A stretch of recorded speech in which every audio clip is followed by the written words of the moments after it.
എന്തൊരു തിരക്കത് കോഴിക്കോട്.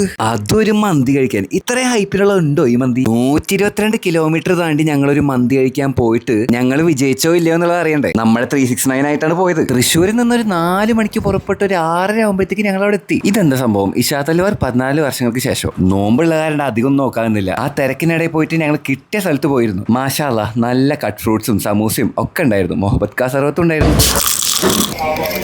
എല്ലാ റിസർച്ചും കഴിഞ്ഞ വന്ന് ഞങ്ങൾക്ക് എന്ത് മെനു. ഇവിടുത്തെ ഡൈനമൈറ്റും ഫസ്ലൂഫുമാണ് ഏറ്റവും അടിപൊളി. ടൊമാറ്റോ ചട്നി പൊളി, മൈനസും കൂടി വരാനുണ്ട്.